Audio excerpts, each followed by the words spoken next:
Hi, I'm Jess, and welcome to my channel. Have you ever read a book and thought, I bet the author was inspired by this other book/author? When I first read The Indexing Duology by Seanan McGuire, I could tell that she had taken inspiration from Terry Pratchett's Witches Abroad. Well, at least I strongly suspected. I can't read the minds of authors just by reading their books.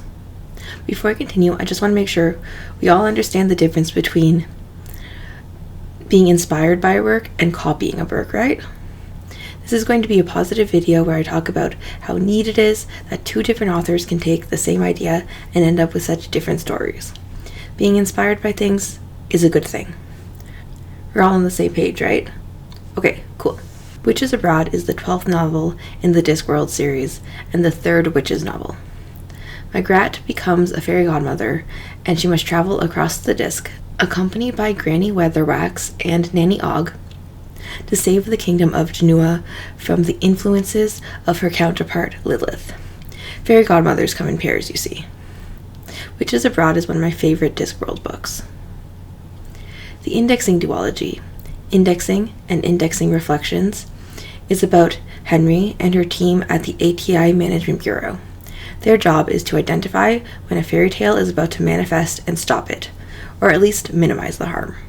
These are both very different stories, and if you haven't read either, you're probably wondering what they have in common. In Witches Abroad, Terry Pratchett presents this idea that on the disc, certain stories are bound to happen if the right circumstances occur. If a princess finds herself in a tower on her 16th birthday with the only spinning wheel in the kingdom, she's going to prick her finger, and the whole kingdom will fall into an enchanted sleep. In the Indexing Duology, there is this overarching power called the narrative. The narrative wants fairy tales to happen.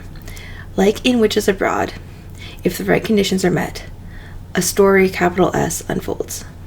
For example, let's say a girl is living with her stepmother and two stepsisters.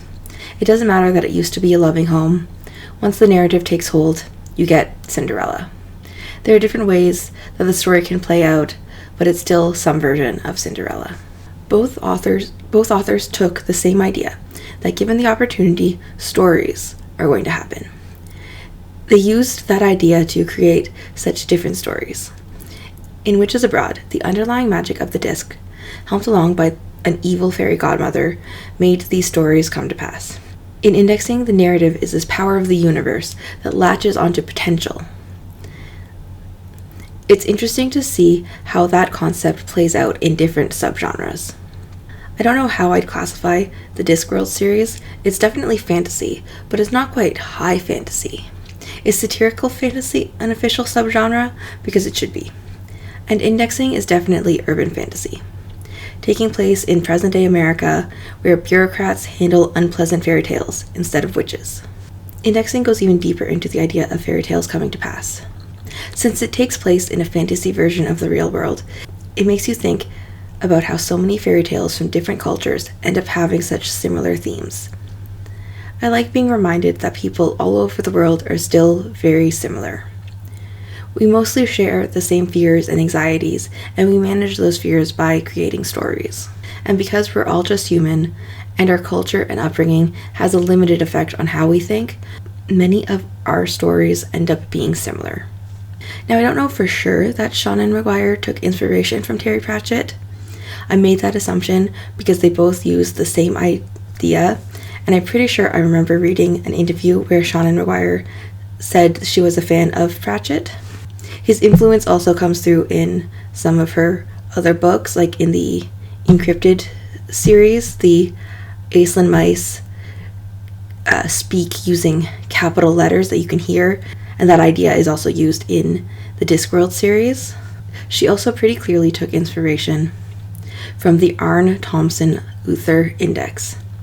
I think authors being inspired by the work of authors that came before them is great, especially if it means that I can find more books that are similar to books I already love, but different enough to be exciting and interesting. So help me out. Do you know any other books that explore the idea of fairy tales being destined to happen?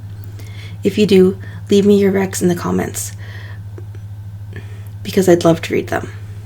If you like the video, hit the like button and subscribe if you haven't already. Thanks for watching and have a good rest of your day.